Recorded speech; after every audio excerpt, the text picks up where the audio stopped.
Okay, we are live. Are we live? We are live. Are we live? Are we live? Can you hear us? Yay! It works. It's working? Yeah, I can hear you guys. We just don't have any microphone, anything, huh? Hello? Do you want to start playing some music? Yeah. No. It is echoey as all hell. It's I echoey? heard you come out Mm-hmm. after I heard the thing. I heard you come out and just like, can you hear Josh? And I could just hear us talking out there. Oh, weird. What? I wonder if it's that. Is it working? Boom! I'll play some music. I can turn the gain down. Okay, we are live. Oh, damn. It's working. Oh, we can hear it. I just played. Because I can adjust all the settings here. This spot. Food is here. Go get something, please. Well, she's uncovering it now. Okay. I just want to make sure. Also, where the fuck did Phil go? I don't know. I sent him in here and then he walked away. Check. Check. 2, 1, 2. Just check the audio on the live stream. Live stream. Audio. Is the Is there an echo out there? Can you hear me on the microphone? Coming through? Check 2, 1, 2, check 2. There might be a little slight delay. Check 2.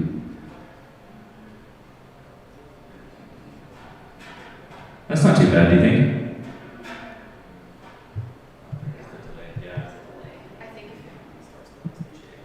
Oh yeah. Okay, perfect. Yeah. Are you gonna hang out here the whole time? Oh, okay. So then, yeah, if you just want to keep it up and let us know that I guess just come inside and there's a problem. Yeah. I think if we keep these doors Okay. closed, Yeah. it'll cut down the echo. MCB students, if you leave before 4 p.m., you will not, I repeat, you will not receive the gift. The greatest gift. The biggest, dumbest gift from MCB. Thank you. This is where your tuition goes to. Just kidding. It's not from It's funny that we're live streaming. I guess that one person is just Sandy that's on there, right? Are you watching the Yeah. count? Okay. We want to see some action on there.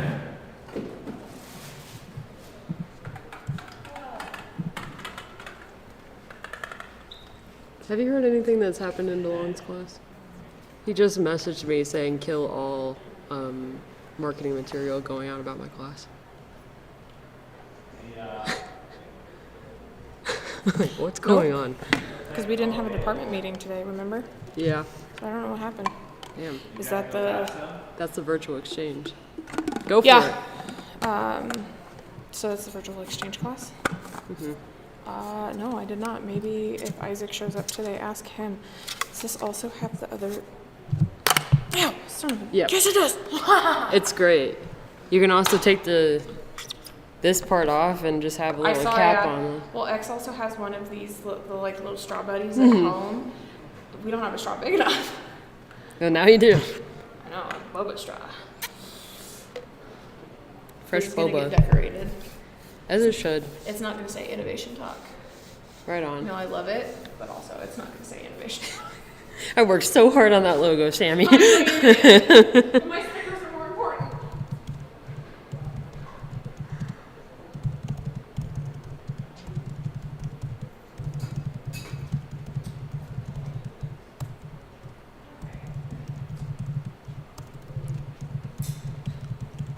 So there's about a 10 to 15 second delay from That's fine. us talking to what I can hear out there because I just walked out there.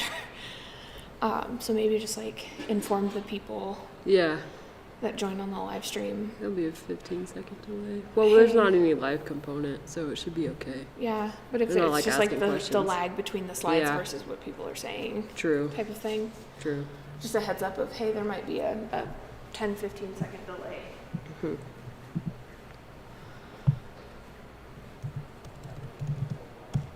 I didn't want to mess up the presentation. I tried so hard. Yeah, well, it's time for food, so. Mm-hmm.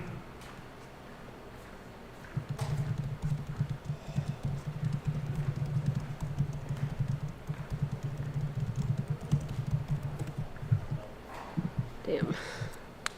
I worked so hard to get that article out. Better not be scrapped.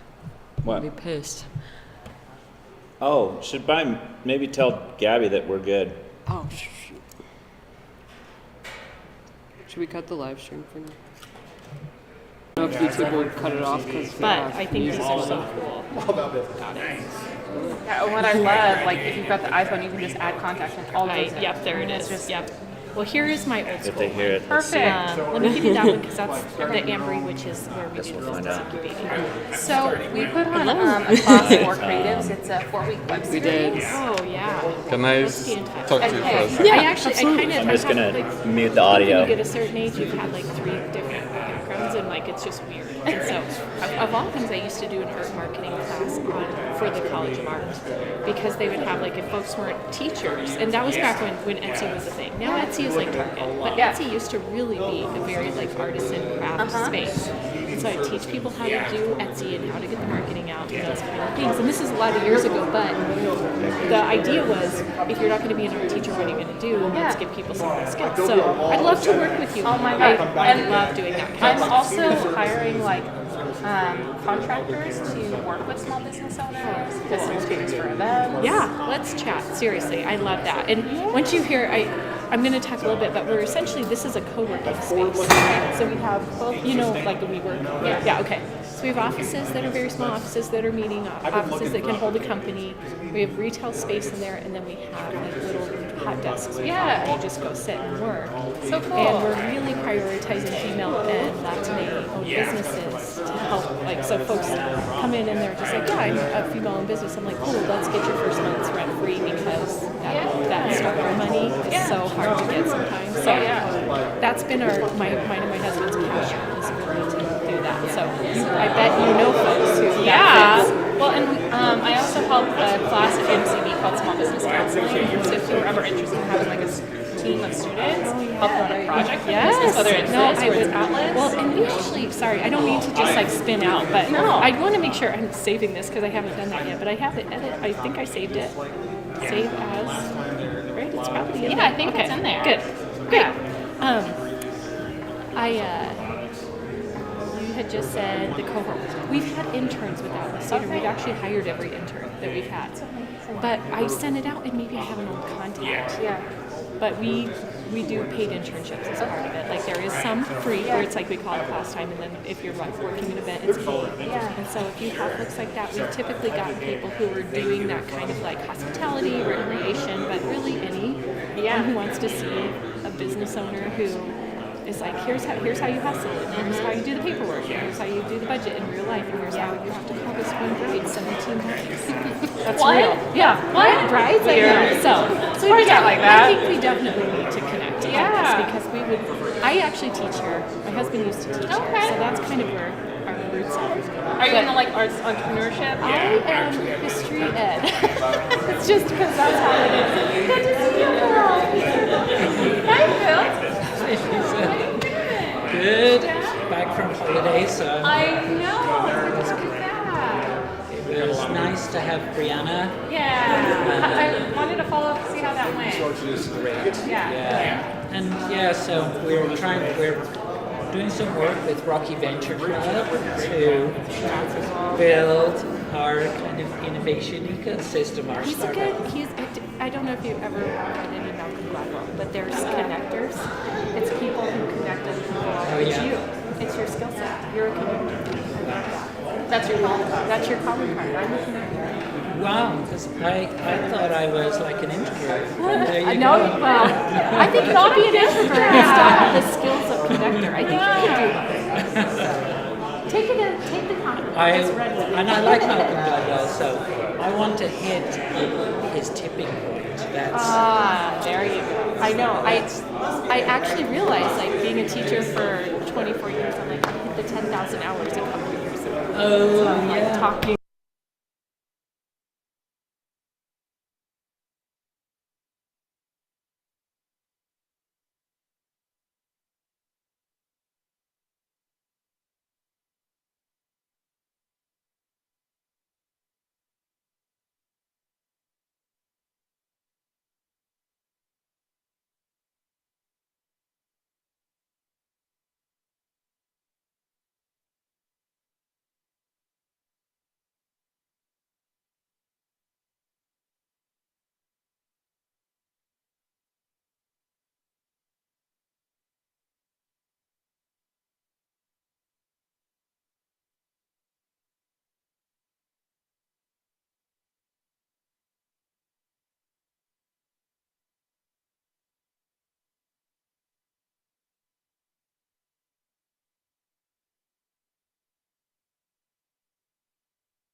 And so we're going to start with our program,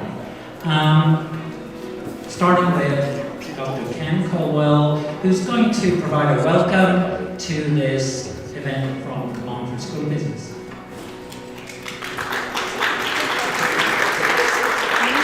Thank you, Bill. I just heard from our first speaker that my job is to make sure the mic doesn't get turned off, and I can just sort of pass it along. Well, welcome everyone. Thank you very much for coming today.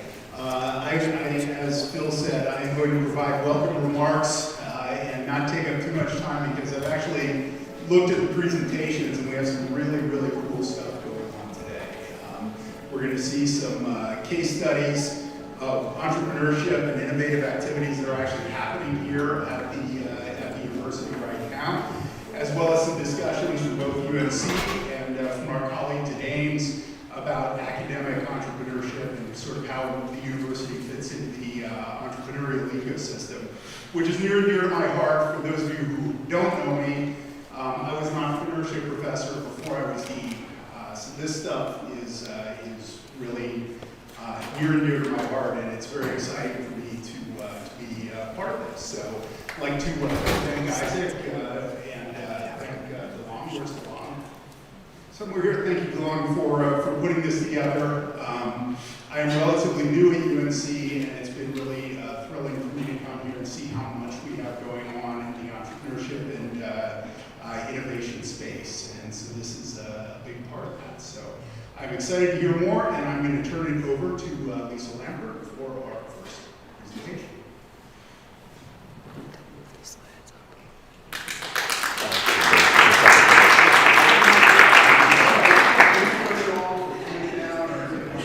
Thank you, and I apologize in advance. I'm getting over a chest cold, so I'll endeavor not to hack into the microphone. Thank you for the opportunity to address this group today, to Phil and to Dr. Wanasika for this.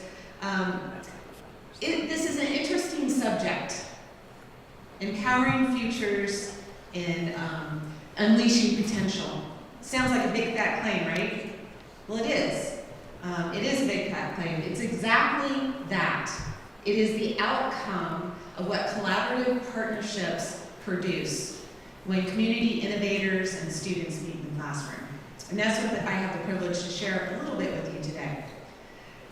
I took the liberty to, let's see if this works. Yep. I took the liberty to snag one of Dean Cowell's slides from the last innovation talks. If you were here, you might recognize this. But what is an entrepreneurial ecosystem? It's important to understand because one of the statements he made was that entrepreneurs rarely operate in isolation. Guess what? 5 months later, still true. Entrepreneurs rarely operate in isolation, so you need an ecosystem. But what is it? Entrepreneurial ecosystem is the individuals and institutions that come together and form certain types of relationships to foster entrepreneurial activity. That's exactly what's happening in my classroom this semester. So I want to show, well, first, before we get there, I play pickleball. Any of you play pickleball? Couple? Okay. Really, it's the new craze. If you don't play, you need to play. But when I arrived in Fort Collins in the summer, brand new, moved here, I needed to meet people. So what I did was I joined pickleball. Well, one of the mornings, late fall, before we got started and assigned to our courts, the icebreaker was tell each other what you do for a living.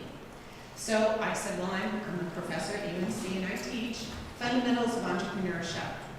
My friend David came over, he had this kind of intense buzzing vibe about him and he said, I need help. I'm an inventor, I have a project, I don't know what to do with it. I've been knocking on doors for 2 years and I've gotten no help and I don't know how to move forward. So we decided that we would meet and have coffee. I knew I could help him, but I'm not sure exactly how, so I knew I needed time to figure that out. Now hold on to that for a moment.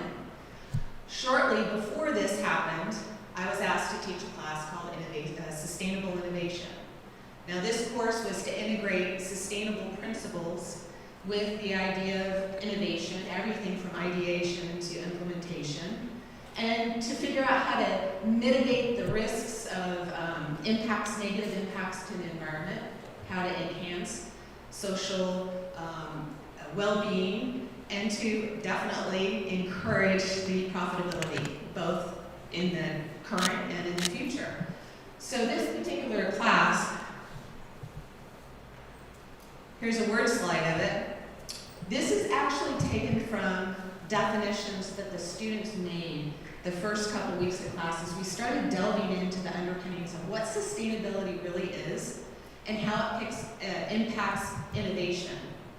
What does it take in order to create innovations that are sustainable? Well, these are two-dimensional words. What does it take to take two-dimensional words and bring them into 3 dimensions? If you're one of those people that try and think ahead on the plot line, you probably already figured this out. This is where David comes back into the picture. So Dr. David Manola, who's a veterinarian by trade, retired, had traveled globally and got inspired with this idea. Got inspired with an idea. He's still inspired. I'm still clicking. Am I supposed to? There we go. Got inspired with an idea for this safe and secure, durable, off-grid housing unit for individuals that are having a critical issue of housing. Okay, so displaced, natural disaster, conflict, any other sort of displacement. He had this idea that he'd been pondering and percolating on for quite a while. And in the past 2 years, he started developing a prototype, building it in his backyard. Yet he was doing all this in isolation. The flip side of it is, David didn't have proof of concept. This is where the collaborative partnership came together. David met the students in the classroom, and we started working on this project together. Now, we've spent the first part of the semester already doing a bunch of work behind this, and we have much more to go. He'll be in next Thursday, and we'll do a collaborative roundtable discussion as the students start to present their findings that they've been working very hard on, and start to brainstorm together solutions of how to move forward with this project. Now, the interesting thing about it is this unleashing or the empowering the futures and unleashing potential. What does that look like and what does it mean?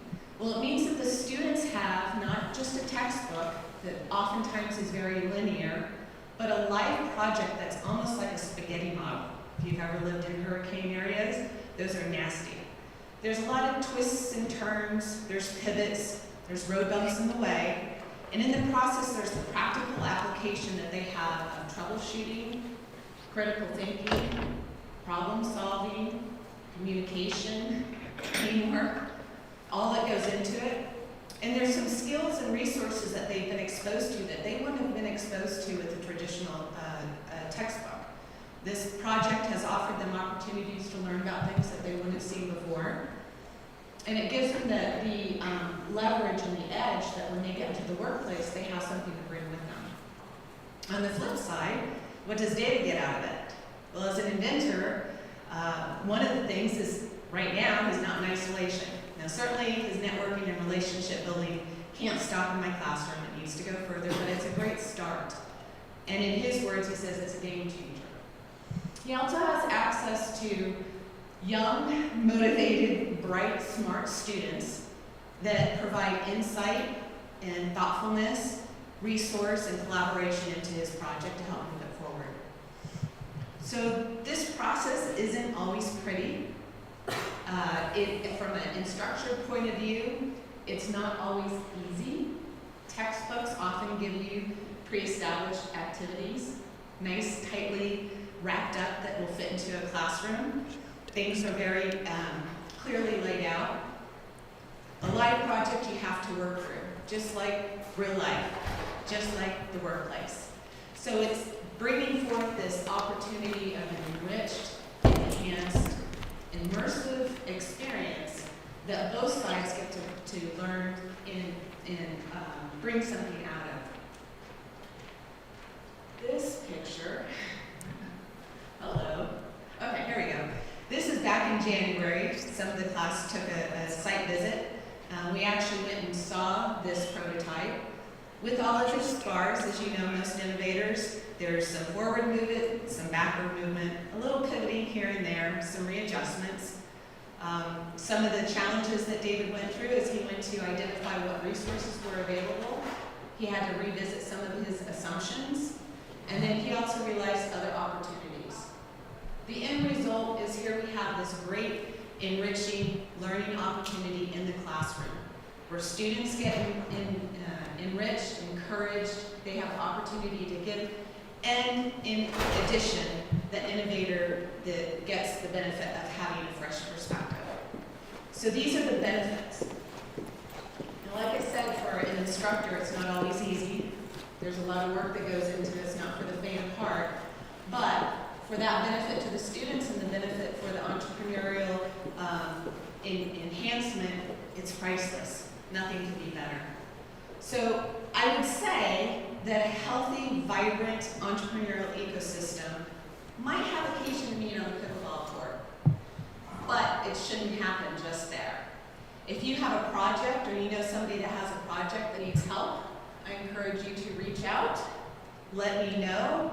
We'll find out if there's someone within UNC College of Business that can help you out to work on it, because this truly is where we empower futures and unleash potential. Thank you.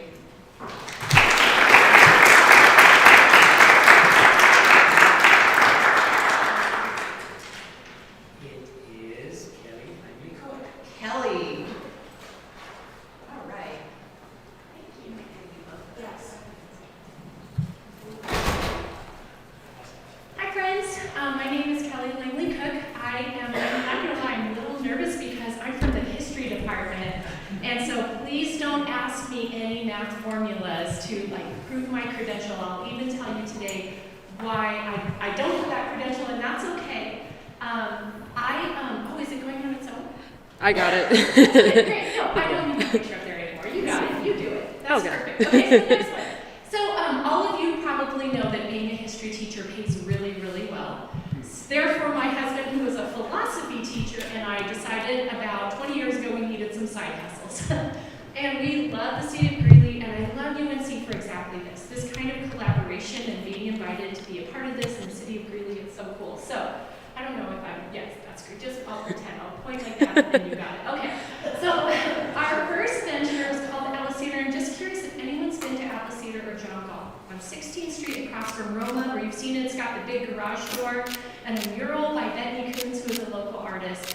In 2008, so all of the folks that are my age are going to know why that's a terrible year that we bought a building. In 2008, we were literally the last loan to get put through Frontier Bank before it shut down. And I happened to work for Frontier Academy High School, and they accidentally thought from my email address that I worked for Frontier Bank, and it's the only reason they pushed the loan through. All right, here's another fun statistic though. That building only cost $160,000, which I am pretty sure is the cost of a car right now. But it was pretty interesting because, even though here's my fake click, I'll just go click. This is what it looked like about 6 years into the project. It's an old garage building. Literally the first purpose of it was to be an oil change station. And then, if you've been in Greeley a really long time, you might remember it was a day-old bread store for Wonder Bread, which I'm pretty sure can't be day-old because it's full of chemicals, but it was a day-old Wonder Bread store. And so we bought it with several friends because I was the one who they thought worked for Frontier Bank. My name was the one on the loan. And after several years, those friends moved on for various reasons. And at one point, we asked them to essentially kind of say, all right, Kelly and Jeff, my partner, you own it, it's yours. And we will take over the mortgage, but you have to give us full control of the building. And so as they moved on with their other projects, we did that, and this is what it looks like today. That is a wedding that was just a few months ago. I'm going to show you a few more because I just love before and afters. Is anybody else that person? Please go and we'll watch this. The videos forever on Instagram just for the before and afters. Here's another one. This is the backyard.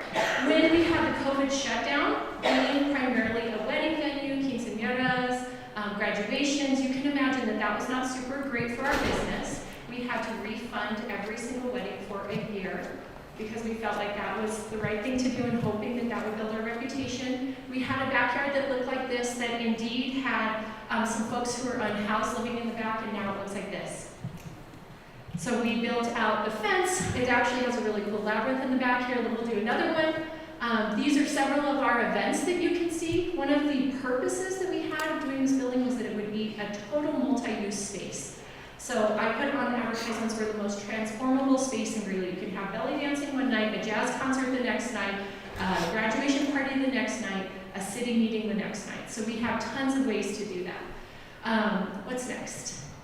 So along with that, because I had the resource of a building, and because I have a huge heart for doing art myself and supporting artists, even though again, you're a history teacher, I know, I like to wear a lot of hats. I started a group that started very small called the Indie Arts Market. 35 different artists, all have to be local, all have to be homemade. We're going on our 15th year of doing a little arts market the weekend after Thanksgiving, and we typically have 3,000 people come through the building in just one day. Several of these people, so you can see, oh, can we go back one? I'm sorry. You're all good. I'm so tricky with that. Several of these people, so you can see kind of in the middle, like an older one, you can see the building transform through these pictures. Several of these people have gone on from having a little 6-foot table to having a brick and mortar store or an online store and having it be their entire career, which I'm really excited about that. Okay, next one, thank you. Let me tell you a tiny story. When my kids were little, being an educator, I didn't always want to say no to them, you know, like snap their hands and no. So we would say, that's a bad plan, hoping they would reason. Remember, my husband's a philosopher. So we'd hope they would reason, that's a bad plan, don't do that. So when we needed to get an LLC, we called it bad plan, because almost everything we decide to do is very risky and weird. And our next bad plan was just 2 years ago, we bought an old church building immediately across from the Atlas Theater. The number one reason we did that is we needed parking for our weddings. If you've been on 16th Street and 8th Avenue, there's not a lot of parking. So we needed parking for our weddings, and we bought a church from 1920. Terrible plan, my friends, but it worked out great. So here's the old church. Here's something really cool. Look at this. Is 2022. Next one. This is today. We've converted the church, and literally, like, I took it yesterday. So we've converted the church into co-working spaces and small offices. And that's one of the reasons I was really excited that Phil invited me here, because you are the exact folks we want to work with. People who are doing startups, people who are singular in their business. We have 3 people already in there who, the best I can tell is they make the internet. But they don't want to be making the internet in their home bedroom office anymore. They need a little bit of community, and so they come in here and work with us. Literally today, they're putting in the elevator. Okay, next one. Here's a couple more before and afters. We'll go through fast. Here's the basement, and here it is now. We have private offices and those co-working spaces so you can pop around a little bit. Next one. Here's the outside. Now this is why I adore my partner who runs all the numbers and does all the spreadsheet and understands all those things that I hate. Because sometimes I say to him, we need to paint the building black, and he'll say, oh, the window trims and things, and I say, no, we need to paint the whole building black, and he listens to me and lets me do it. So here's the new side of the annex. But also because we wanted to preserve the church, we wanted to keep that looking just like it was because it was lovely. And so one of the things I just want to throw out is we have a really good balance, and I'll talk about that with whoever your business partner is or partners. That's a huge piece of what I've learned. So okay, next one.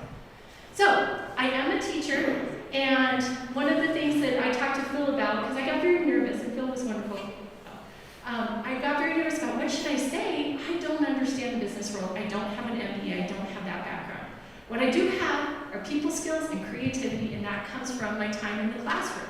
So I was a classroom teacher in public schools for 18 years, go ahead, and now I teach college, and one of the things that when I got here, I'm going to be honest with you, I got imposter syndrome right away. Oh no, what does a professor look like? I don't have patches on my sleeves, like, what, do I need a briefcase? And after about a year of trying to be a pretend professor, I just decided to be my high school teacher self and bring all of my weird activities and just do what I do best. And that's something I have also carried into my business life as a business person, is that I just need to do what I do best, and I need to outsource or pay for what I do not do best. And so I try to really keep that creative vibe going. For example, those are, sorry, so you're doing awesome by the way, and I am really messing it up. No. So go back one more. These are college students who are seniors who will figure out at the end of this interactive activity that this fake dead person died of the Black Plague. And so bringing in, I have my teaching, even though history may not seem that creative to some folks, and in my business partnership. Okay, thank you, next one. And the other thing is, so these are kind of my little tips of what do you do if you want to start up some weird business and it's a totally bad plan to put your money in now, but you're really passionate and excited about it. The next thing you do is carry around a notebook everywhere. For anyone under 30, that's probably the journal app on your phone, and that's great. So forever, I carried around this paper notebook with pictures of this old church in it, and everywhere we went, I tried to find an idea. We spent hours in IKEA, because IKEA makes small spaces, right? They are re-outfitting European homes, and so they make small spaces. We don't have a stitch of furniture from IKEA in that space, but they know how to make compact offices. When I'll come in here, I'll immediately be like, what's the layout? What are the acoustics like? What can I learn from that everywhere I go? I tell my future teachers, you are so lucky because everyone around you is teaching all the time, and you can learn double. You can learn the content, and then you can learn how they're teaching. I think that's true for business majors as well. You can watch their sales pitch, you can watch their connection, you can watch how they present, and that's going to be a big part of what you do. Okay, next one. This is one of the businesses that we have in Ambry. It's called Marisol. It's a long-term family. They've been in, really, I want to say 4 generations. And the sisters and cousins wanted to open up a natural healers. This is something I know nothing about. This is a Mexican-American family that I barely knew, and I do not know about the, I should say I didn't know about the indigenous practices. Many of them I've learned since then. And so the other thing I want to say is, when we started this project, we had some visions ourselves, and then we also said, we need to match the community in the space. We need to understand it, we need to honor it, and we need to bring in folks who want to be part of that. So particularly East Greeley. It's where I live, it's where I work, that's where my buildings are. And so we met up with these wonderful people, and they have taught us so much. One of the things, big surprise to everyone who's heard me, I have a hard time slowing down sometimes. They have taught me to be more slow and intentional and connected, and I'm really excited that we were able to invest in their business. So come by Marisol, they're super cool. Okay, here's the latest in the arts group, and I put this picture up because my next thought is, when you build business, a career in finance, those kind of things, you kind of have 2 choices, I think. You can hop around, be a world traveler, and see everything, and I think that has its merits. I chose to really root. I put this picture up because my next thought is, pretty much since 1996 when I got my undergrad at UNC, once a bear, always a bear, that's me. When you do that, it's amazing because since I've been here for longer than a lot of you have been alive, I am able to say, hey, do you have an electrician that I can use? Do you know somebody who's a good contractor? What's the reputation of this person? That's super useful for me to root. Here's what's hard about it. You can't burn bridges, you can't be mean, you can't be just out for yourself. So half of those folks who are going to have their 15th Indie Arts Market with me next year, I have known the whole time. And there's drama, and there's emotions, and there's their own expectations all involved. And this is where I don't have a business background, like I said 14 times, but I do have a connection with other human beings, and I think I'm learning at age 46 to really understand that that is the most important thing. I can learn the math, I can hire someone to do the books, but I can't rebuild those relationships if I lose them. And in this town, and probably most of us will end up in small towns, you know, in this town, if I have a bad reputation, it's not going away. I can't pay for that to get fixed. And so that's a huge thing, is when you find your people and you start to really connect. If you want to stay somewhere, awesome. Build in the town that gave you a lot. Greeley's given you a lot. But do be really aware of how you have to pay attention to that. Okay, next one. There's a coffee shop in our theater. And I don't know anything about coffee, and I'm actually kind of terrible at making it. In case in point, this is the second shirt I was wearing today because I exploded a French press all over myself this morning. I had a different outfit. But I know someone who's excellent at it, and his name is TJ Wilson, and he owns the Jaguar Coffee Company, which is inside my building. So here's my little plea. As you go build your businesses, pay artists who are really good at it to do their art. Just ignore the AI and ignore the automation, and find someone who they have their passion to make coffee, and you can partner with them because you happen to have a little capital or you happen to have a background, and then let them do it better than you. That is something I've been so grateful whenever I've done that the right way. When they can do it, I can hire someone to do it because they're also trying to find their way and establish themselves. Next one. This is Wes Broderick. He's the director of bands at UNC. About 4 times a year, the UNC bands, or the wind ensemble, which this one is, has a free concert at Atlas, meaning we give it to them for free. So I totally get it, by the way. I understand you have to pay the bills. I understand you have to have a 5-year plan and a 10-year plan, and you have to know how you are going to pay yourself, how you are going to not just scrape by. These are really important pieces. And also, when you have an asset, give it away. Give it away freely and generously as much as you are able to. Now, nobody can use Atlas Theater for free on the weekends, except for Wes, because we're like best friends, to be honest. But we don't have free weekends. That's when I sell weddings for $6,000 a wedding. But on a Thursday, any UNC folks, you need something, talk to me about it. Because I have something to give. You have creativity, you have math skills, you're going to have something that you create, and you can give it away. I have never, ever been sorry when I've been generous. I've never been sorry about that. And to be a little bit selfish, it also builds a good reputation for me. And many of those people maybe had never been in my space before. So now they're seeing it, but I also have something I can give to the community, and I'm really happy about it. Okay, here's the last one. These are all the people who have agreed to build that Ambry project with me. And my husband's in the middle, and that's what I want to talk to you about, my very last one. There might be nothing more important in your whole life, if I can just give you a little like mom sermon for a second, and also your business life, than who you choose to partner with. People with character and integrity, people you can really communicate with, that you can take critique from, they can critique you. These are huge pieces. My husband is a math nerd. He got a perfect on the math GRE. I did not get past pre-calculus in high school. We are a yin yang. But he can be a little abrasive. It's okay, he knows I'm gonna say this. He can be a little abrasive sometimes with contractors, and I'm like, let me buy you a coffee. Today's going rough. We have a great balance. So I'm really lucky he is my life partner, but as a business partner, it works. And you need several people who will tell you the truth, who will bolster your skills and cheer for you, but also people who are going to have the things you don't have. And recognize those and be okay about it. I am so lucky that he is probably home right now, sweating on some spreadsheets, and you know what I get to do this afternoon? I get to pick out paint for one of the bathrooms. I win, but I need him to win in his way, which is spreadsheets. So with that, thank you for listening. I hope this has been a little helpful, and if there's any questions, do we have time for questions? I'm out. We have a couple minutes for questions? Okay, I'm okay? Woo, talked fast enough. Questions, anybody? Yes, thank you. I'm going to ask you a businessy. Okay, I'll do my best. I'll do my best. I can do it. So what's your ROI? I can text my husband so fast. I will tell you though, I don't know our ROI. I do know what that stands for. Very good, but that's not. Yes, okay, tell me your real question.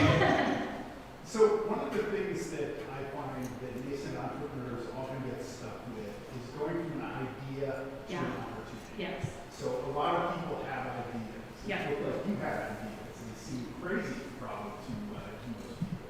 How do you develop that coming, again, from not a business background, no business professors, or it sounds like you didn't have a lot of mentors in the space. How did you develop your ideas and create a real viable opportunity? Yeah. So the question was, how do I come from not a business background and take an idea and make it a reality without having that knowledge, right? Am I getting that correctly? Without having that background or those tools or those necessarily scaffolding pieces? Well, an opportunity is different than just a reality. Yes, it is. It's a reality that somehow it has the ability to meet you or meet whatever it is. For real. So we're going to become best friends real fast because I'm an oversharer. So here it goes. We sacrificed a lot to do this project personally. For one, we got a church with so this is a little practical and then I'll get into the bigger umbrella. We got a church, but it also had a parsonage, which is a little house, 2 lots and a parking lot. My son and I, who is now 17, we spent an entire summer of sweat equity fixing up that house to sell it for $320,000 so we'd have something to put into the remodel. We have the Atlas totally paid off, the Atlas Theater, but we mortgaged it again. So we needed some capital to do that. And again, my husband is very good at understanding, like, this is what we have to make, this is in 5 years, 10 years. I want to make sure nobody worries about me with that part. The other thing is I think for me, it's been being really present in a community has opened it up. So they never listed that church on the market. I don't care if I'm going to just tell you, is that okay? We bought it for $800,000, which for a building that size with all that property is nothing. That's a pittance. The pastor who was selling it came over and talked to us and said, hey, you always rent our parking lot, do you want to buy it? So we were kind of right place at right time because we'd invested so long into the community. And then, believe it or not, we lucked out a lot. I think there's skill and there's luck. So we bought that Atlas Theater with our friends. It was so dirty, we had to power wash the walls, and I threw my shoes away when we were done. We painted it ourselves. We did a lot of the construction ourselves. The beautiful walls that are in there, they're done by Wes Bruce, who just installed the Link Library, but Wes Bruce lived in my house for free for a while when he was just getting his start, and we said, why don't you pay us with art? That's a really fun thing to say to somebody. So there's luck, and there's some just paying attention and some being around, and that's what worked out. And then for me, it was, hey, business partner Jeff, can we do this? What does this look like? Where does the money come from? How do we figure it out? So I'll tell you truly, I would also probably just give away the office spaces. I would not understand what each office has to cost in order to actually be profitable. And Jeff's like, here's your numbers. You sell them, these are the numbers. So we put a lot of our own life on the line. You know, I don't love having the Atlas Theater remortgaged now that we have it paid off as this very inexpensive property, but I like investing in the community, making something cool. So we had lucked on some opportunity, and we happened to be in a capital place where we could investment, and I hope I'm explaining that okay. No, I hope all the students are paying attention. This is like a million entrepreneurial lessons. Oh, good. Oh, hey, College of Business, do you want a dual appointment? I will. No.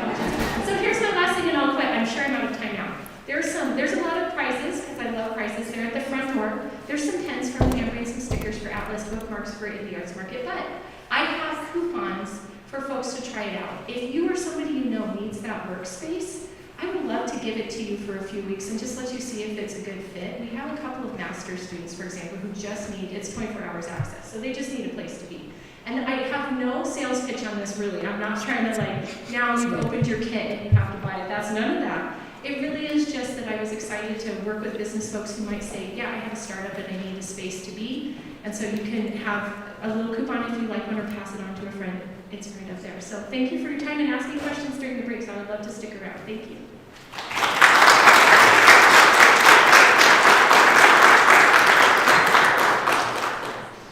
So we're going to have a little break. Why?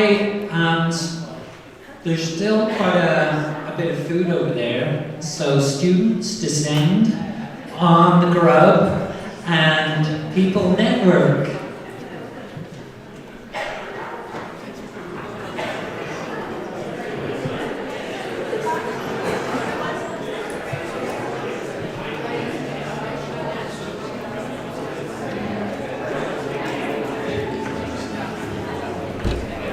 One last little thing, there's going to be some giveaways at the end, so if you stay for that, you get a giveaway tumbler.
So thanks everyone. We're going to resume the program, and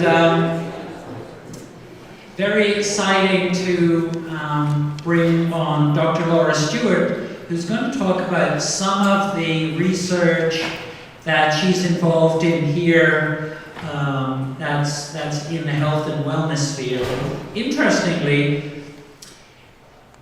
as we all kind of go through the world, we meet companies, we meet people, we have these ideas.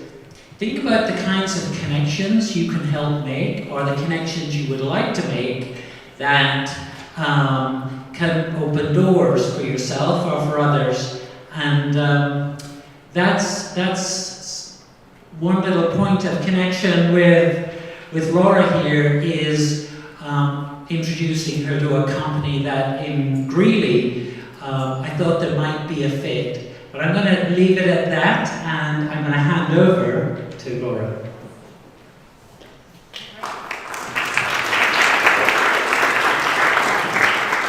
Thank you for that kind introduction. I'll give you so I have to tell you that I'm definitely not a business person. I am a nerd through and through. I love research. I have been doing research since the early 2000s, and I just love all parts of that creative process. So today what I'd like to talk to you a little bit about is some of our work from our lab that could be translated.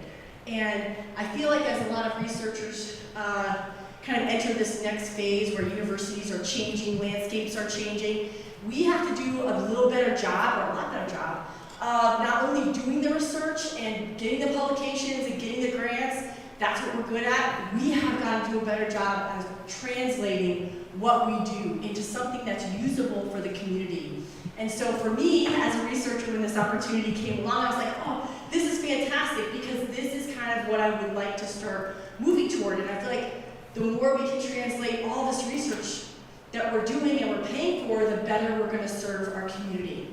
So let's use CBD as an example, and I will kind of talk through different approaches that we could potentially make available to help any sort of community partner. So stay tuned here. CBD, I'm sure you probably heard about it. You have been, if you've been driving on 34, there's many signs in the ground, CBD sold here, this is sold here, there.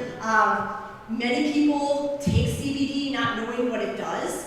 There's a lot of really good marketing out there on the internet. Man, CBD does everything. It is the cure-all, it's the end-all, you should take it. So when I left my job, I worked at LSU before coming to Colorado.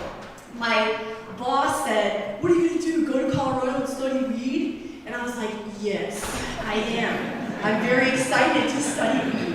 Because it had just become legalized. I was pumped, they thought I had lost my marbles. But I was excited to see how cannabis overall affected your health. And just taking a lens of, hey, we've already legalized this. The cart is way before the horse at this point in time. Let's see what it really does. And so cannabis, as you know, has a lot of really interesting and long-standing known medicinal qualities, right? It'll get you high at times, but it also can help heal. And we don't know as much about that. So there's two parts of cannabis that we talk the most about. There's actually about over 140 different cannabinoids or agents out there that are in cannabis that we are just now discovering, but these are the top two. So THC, that one that gets you high, and CBD. Those are the two that you probably recognize most out in the community. So that's a cannabinoid. Where do those cannabinoids come from? I'll just give you the sign. If you could hit the next slide. There we go.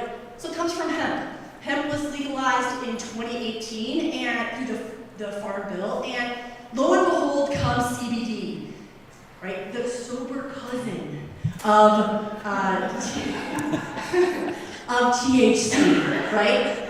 We're not sure really what it's doing. There could be some medicinal qualities. But it sounds interesting. Let's start marketing. It comes from cannabis. It's got to be good, right? So CBD is actually FDA regulated, at least when it comes to these types of medical conditions, right? It can be prescribed through this one product that is legal in the United States, right? That's the only use of this medication. Now there's some out in Europe, there's some, I'd say a burgeoning market out there, but this is where we are currently in the United States. One FDA regulated medication, right? If you drive down the road, you see tons of opportunity to get a lot of CBD, right? If you're like my dad, he found out about CBD and he was like, oh, I've been having trouble sleeping. As a 75-year-old adult, he goes on Amazon, buys a ton of CBD, and starts taking it. And I'm like, Dad, what's going on? And he's like, oh, this is great. I sleep all the time. This is marvelous. He is also a flaming red Republican. And this was hilarious because he was like, well, Laura, I can't believe you're doing that cannabis work. Laura, you know, that's the legal stuff. And I was like, do you know that you're taking a cannabinoid? Right? This is stuff that we are marketing to people, but we just don't have the research to support. Hey, does CBD improve health? Does CBD improve sleep? What does it do? So it actually binds to a couple different types of receptors. I put those up here. These are just two of the receptors. They're in the nervous system as well as throughout the periphery. There are more receptors that have been discovered since then. So CBD can interact with a lot of different parts of your body. We actually have an endocannabinoid system that is not really talked about. If you think about high school, learning about all the systems in the body, did you ever learn about the endocannabinoid system? No, you didn't. Disservice. Okay? Actually, this is a system in the body, and it's often overlooked because we don't know as much about it as we should. And this is the system that tunes a lot of how we think, how we process things. And so understanding the system a little bit more and how CBD might interact with it is something that we need to do. And that's what we've kind of been trying to do in our lab. The body actually makes its own endocannabinoids. So you can have endogenous production of cannabinoids, and it'll bind to the receptors. Some say it's part of the runner's high. If anybody runs in here or does that physical activity, sometimes you feel really good after that exercise bout. That system can be part of that process, right? So some of you might be saying, well, I don't really want to work out, but I would like the runner's high, okay? That might be a way that we can work with some of these cannabinoids. So these are all of the things in the body that the endogenous cannabinoid system works in. So if you look at neuroplasticity, depression and anxiety, pain, leading and rewarding, all types of processes are involved in this system. Now, I'd like to talk a little bit about where CBD is marketed and how people are purchasing it and thinking it's working. What is some of the research behind it?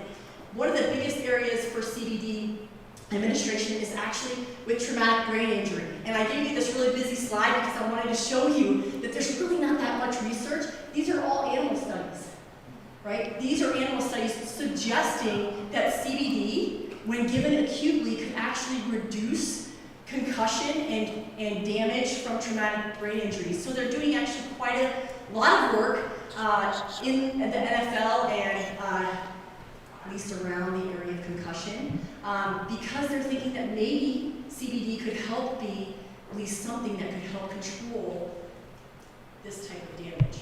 So that is something that's new and on the press. I gave a talk over at the concussion symposium, and they were all about this. But we're using it, and we don't have any research to really back it up yet. So this is one example. Another example, CBD and sleep. People say, like my mother would say, oh man, that stuff works. But it does taper off, right? You might start using CBD, feel something a little bit different, feel a little bit differently, and then it seems to taper off. You lose that effect.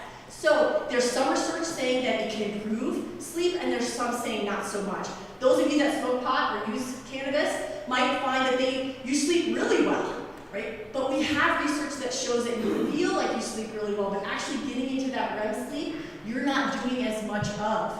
So those are things, again, we still need to flesh out and understand more about what CBD is doing before you haul off and take it for that purpose. Okay, next slide. CBD of pain is another one. There are actually quite a few studies going on with CBD's ability to reduce pain. And this is where some of the most promising research is going on at this point. Do we know exactly what it does? Do we know how long it works? Do we know how much you should take? We don't, right? So again, a lot of companies out there trying to make a buck, but not a lot of research behind the product, okay? Here's an example, and I have an example for you to think about. How many of you get a little nervous when you come up to do a public speaking event? I know, I do. I still do it all the time, and I still get a little bit nervous. CBD has actually been shown in acute doses to really reduce anxiety. And this is where I think the most promising area of research might be right now, is that if you just take one dose, it's as effective as Klonopin in reducing your anxiety associated with the simulated public speaking event. So both during the event and after. So those of you who are wanting to take beta blockers and all that other stuff, there might be some other option.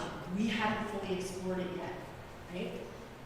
Same thing, post-anxiety stress, these are different concentrations of CBD compared during the event, antipsychotic. So those of you who are wanting to take beta blockers and all that other stuff, milligrams of CBD is kind of cutting the edge, taking the edge off people when it comes to public speaking. Same thing, post-anxiety stress, those are different concentrations of CBD, but compared during the event and antipsychotic. So those of you who are wanting to take beta blockers and all that stuff, they're going to tell you is, hey, buy this $100 bottle, and you're going to take one pill a day. Every day, stuff's going on. Concentrations of CBD, compared during the event and antipsychotic. So those of you who are wanting to take beta blockers and all that stuff, they're going to tell you is, hey, buy this $100 bottle, and you're going to take one pill a day. And every day, stuff's going on. Concentrations of CBD, compared during the event and antipsychotic. So those of you who are wanting to take beta blockers and all that stuff, they're going to tell you is, hey, buy this $100 bottle, and you're going to take one pill a day. And every day, stuff's going on. Concentrations of CBD, compared during the event and antipsychotic. So those of you who are wanting to take beta blockers and all that stuff, they're going to tell you is, hey, buy this $100 bottle, and you're going to take one pill a day. And every day, stuff's going on. That's how you change during the event and antipsychotic.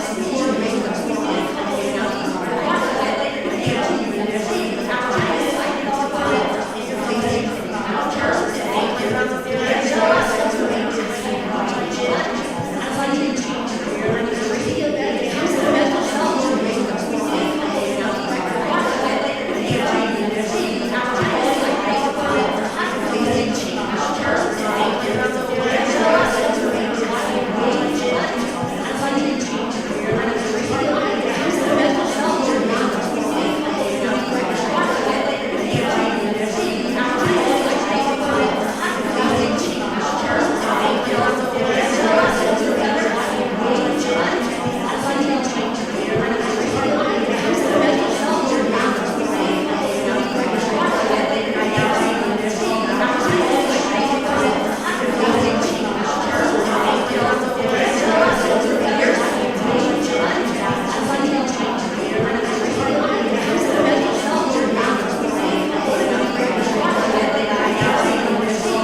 actually not, right? There's a number of studies that are doing that now.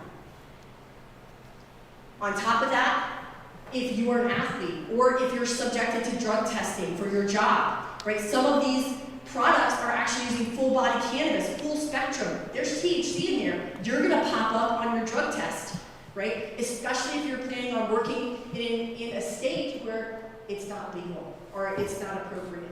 Okay, so keep in mind there's some other concerns that are out there when it comes to CBD. Okay, so that's a little glimpse of what we do in our lab, and I know thinking about how this might translate into a business model is something I'm open to. The other thing that we like to do in my lab is actually test different products that are currently like hot on social media to see if they're doing what people are saying they're doing. The biggest one is we just purchased a cold plunge.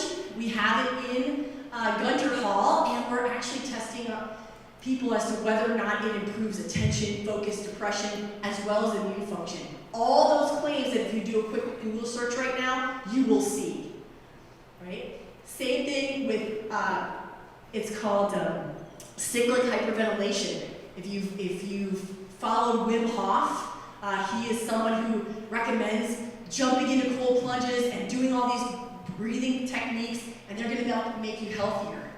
There is a little bit of research that says the way you breathe could actually affect your immune function and your overall health.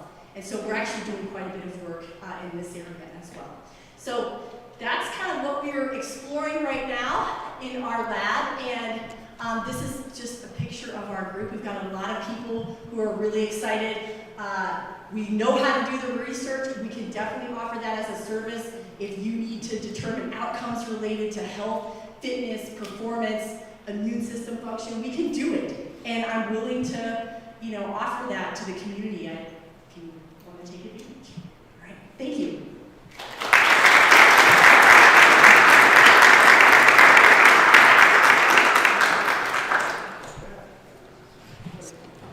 Any questions?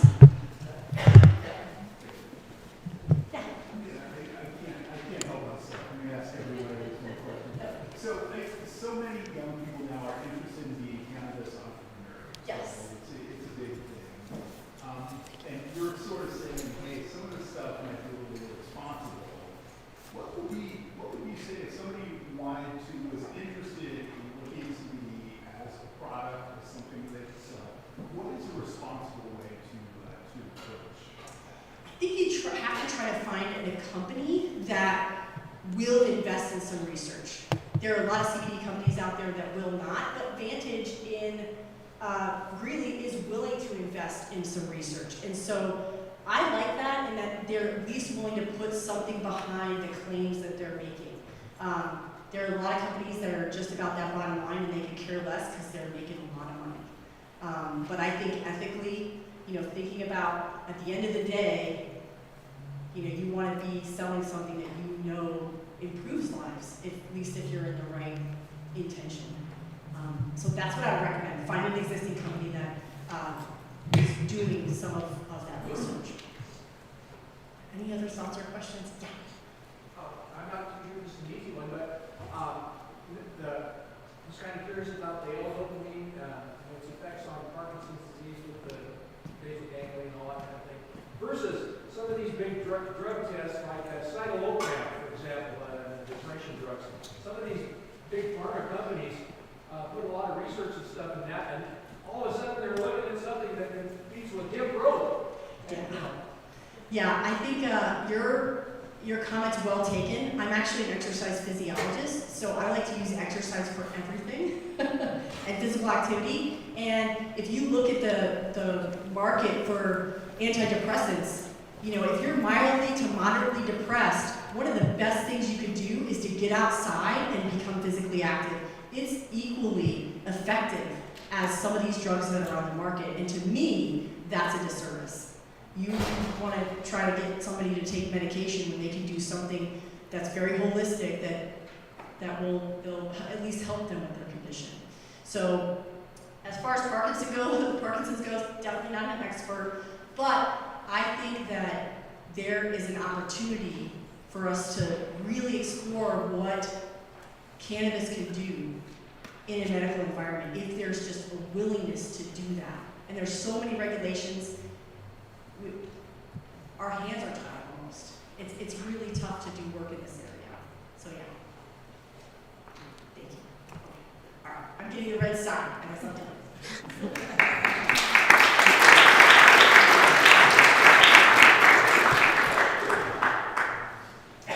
If you've got questions, then feel free to connect with Laura later. And so we're going to wrap up here with, well, we've got a networking session later, but entrepreneurship in academia. And it's a pleasure to introduce Dr. Nicholas Beza and Ames Community College.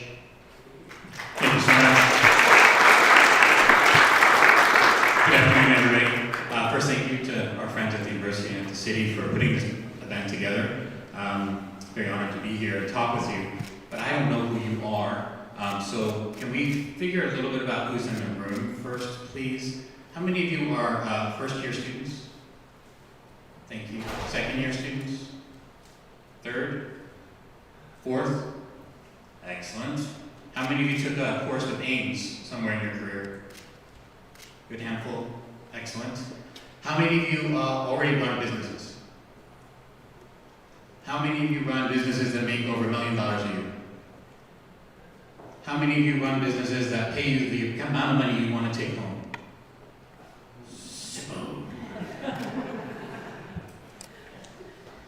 So I didn't even want to go to college. I was born in Brooklyn. You can tell by my accent. I know you can't anymore. Probably if I get a little excited, you might get some of that Brooklyn out of me. And if you want to have a cussing contest later, we can do really well. I was born in Brooklyn. I saw some violence when I was a kid, so I actually got into martial arts. That's a reasonable thing to do when you're a kid and you see violence, you get into martial arts. And so I thought I had my career set. I was teaching in my teacher's martial arts school. I was running it for them when I became about 16. I was their junior teacher instructor guy. So when my dad said, "Hey Nick, come in the dining room, we're going to talk about where you go to college next year," I said, "Dad, I don't know what you're talking about. I've already got a job." I was making like $200 a week, so I was on the high end of that scale we were just talking about. I thought I was doing really well. He said, "Son, you didn't hear me." My dad was about 4 inches taller than me, and I respected him also, but he was also 4 inches taller than me. So next year we're going to go to school. So I went to Stony Brook, and I got an undergraduate degree in biology. And as soon as I was done with that degree, I left and went to Japan with a letter of introduction to my teacher's teachers, and I started studying martial arts, and I had a great time. It was an amazing experience until my right knee went out. I was young, no problem.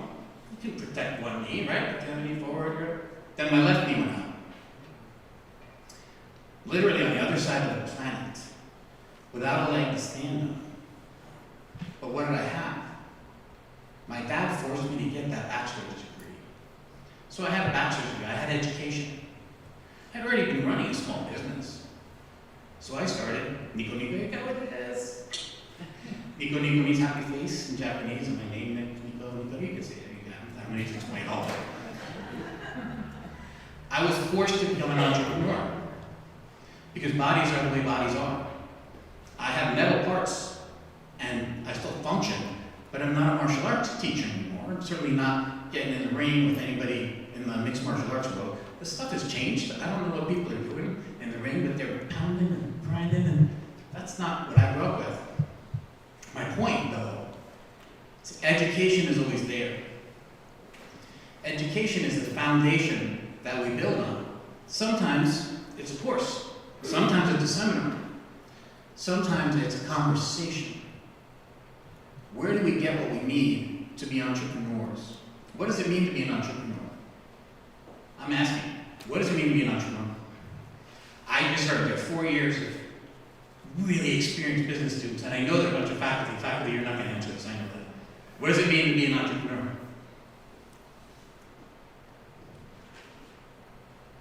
Sorry? Calculated risk taker. Pretty good answer. Anybody else? Yeah. Take your idea to the next level. Both good answers. Yes? Someone who turns a need into a service or a want into a service. Someone turns a need or a want into into a service. You've been studying. This is good so far. What else we got? Sir? Someone with a growth mindset. Someone with a growth mindset. Here's one of the best things I ever learned from martial arts. Always keep going. Sometimes that's a tiny increment. Sometimes a step back is what you need to go step forward. Sometimes you fall down and you go home and you lick your wounds. But you keep going, you come back. I can't tell you how many times I had my butt kicked.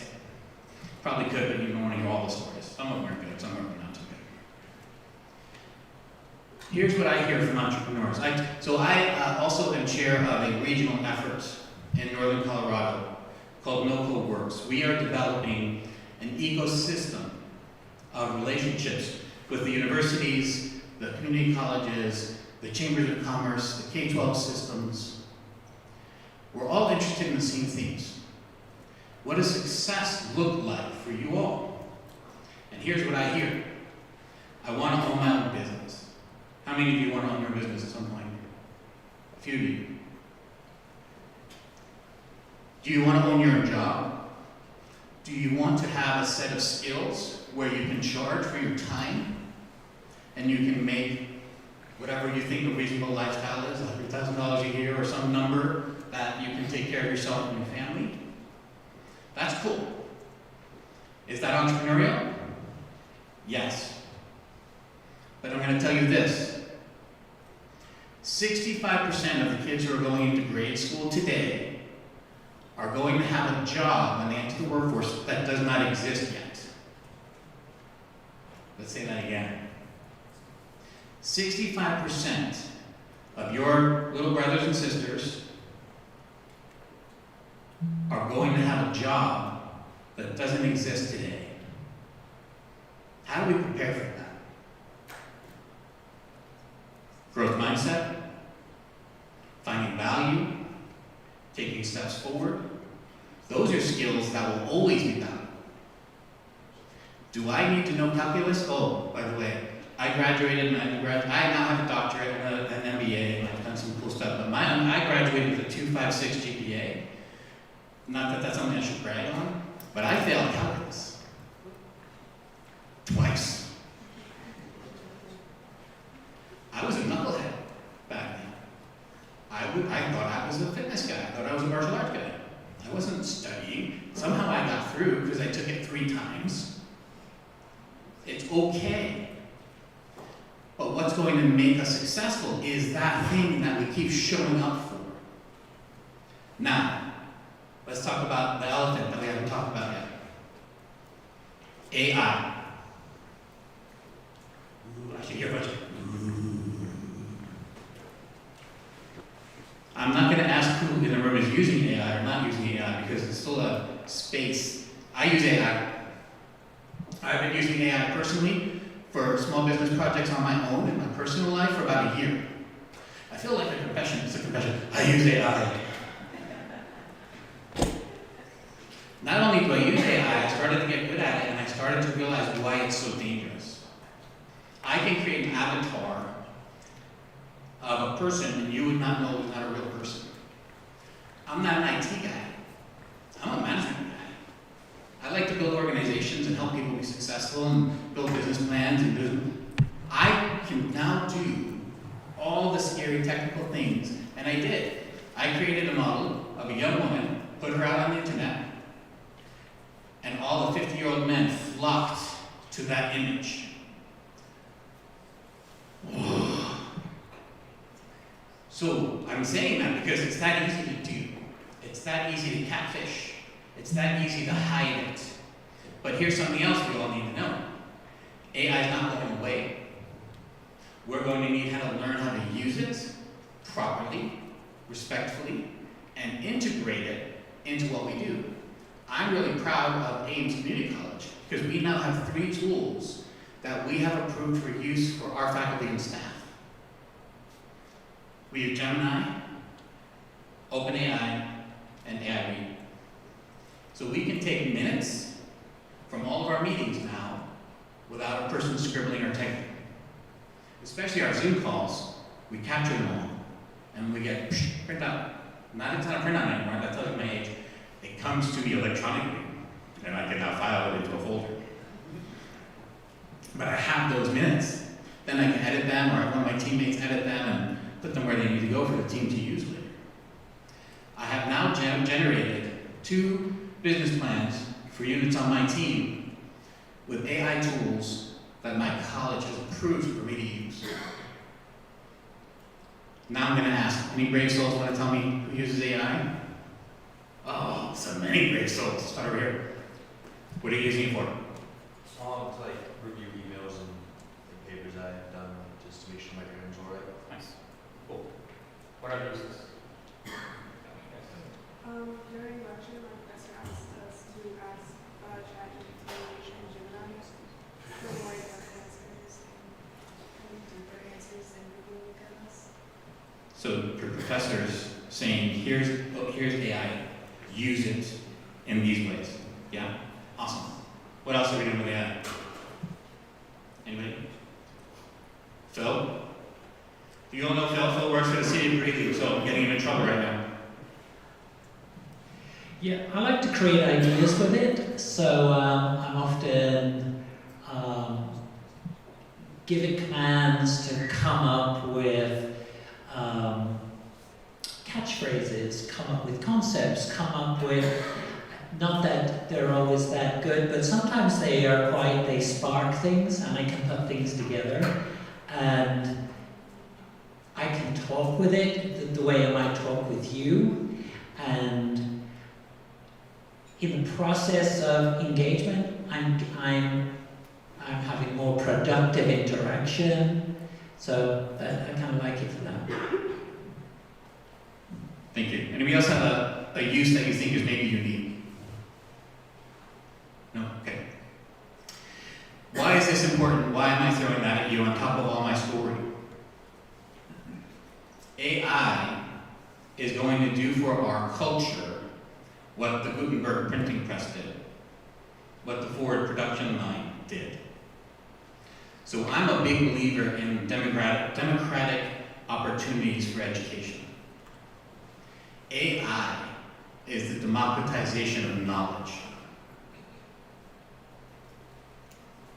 Everyone who tries to find information these days not only can find it, but they can find it in a usable way if you can logically put together how your prompts work. The coolest part of AI is you can say, hey, help me write a prompt for this. And it'll actually help you get started. And then as you develop your prompts, you move forward. I was talking a little bit with one of the professors a little while ago about intellectual property. The part that bothers me the most about using AI these days is I'm not sure where the information is coming from and whether or not it's trustworthy. I'm getting stuff, it looks pretty good, but unless you're actually an expert in the area, you're not sure whether or not it's working. There were some lawyers last year, this was big news, some lawyers used AI to put together some briefs, and they were just a bunch of BS.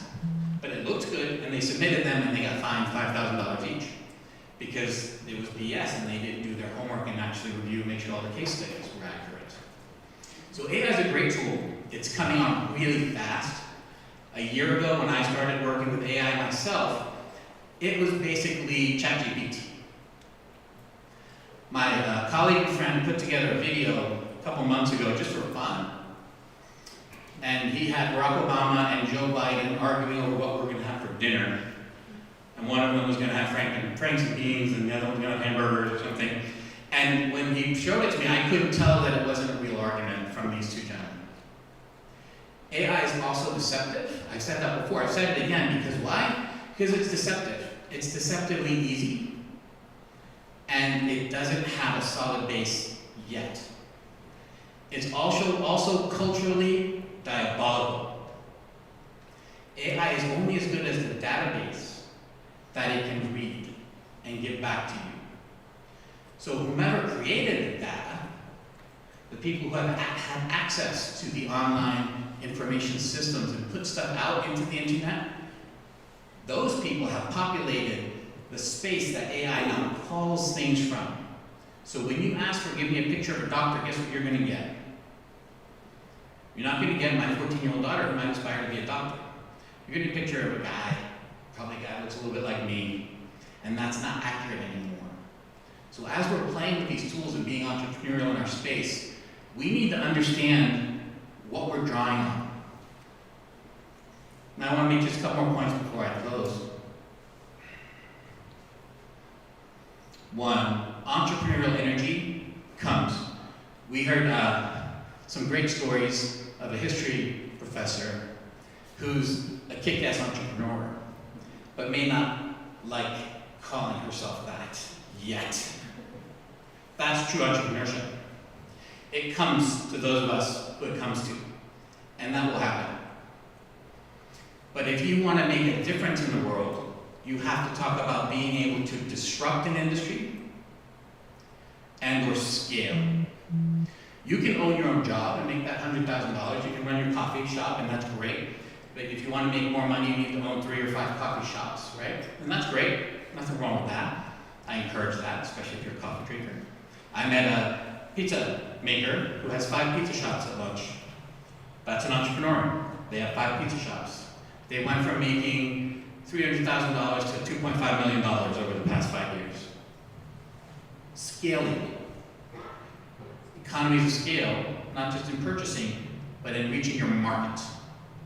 AI can help, but if we're careful about it. What does disruption look like? At Ames Community College right now, we have a company that we're helping grow called Alquist 3D. They print houses with robots. Have you all seen 3D printers operate? Alquist is printing houses with ginormous robots.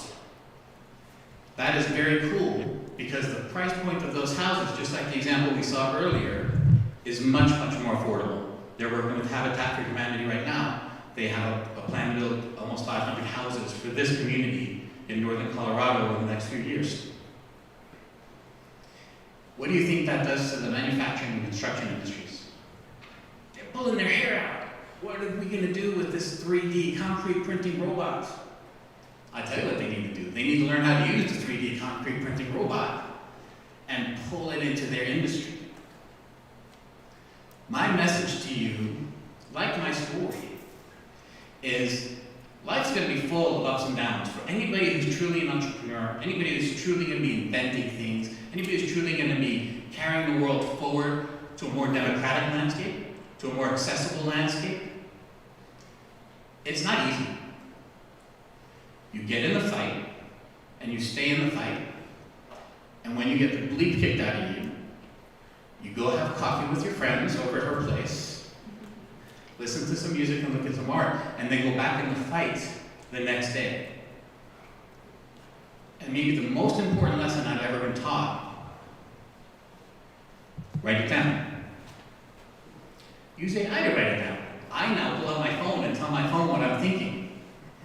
And it takes really nice notes for me, which I then send over to my secretary. I have an executive assistant, I apologize. I send it to my executive assistant, who then makes it look pretty. We put it into another theme. Guess what they're starting to use? AI. So now they're taking AI to a whole other level for us. The speed and change of innovation, of industry is going to be totally different between your generation and the generation after you. I grew up typing with hard finger press typewriters. I cannot talk into my phone. What's that going to look like for your kids? How are you going to continue to help us grow and develop and still be human beings at the end of the day? Thank you for your attention.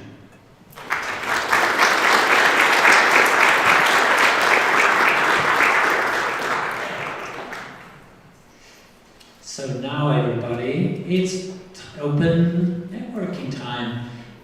Feel free to just chat, meet people. We're going to, what's our little giveaway thing? How's that going to work? Oh, you have to pick up a tumbler on the way out. And it's got a secret message etched on it, doesn't it?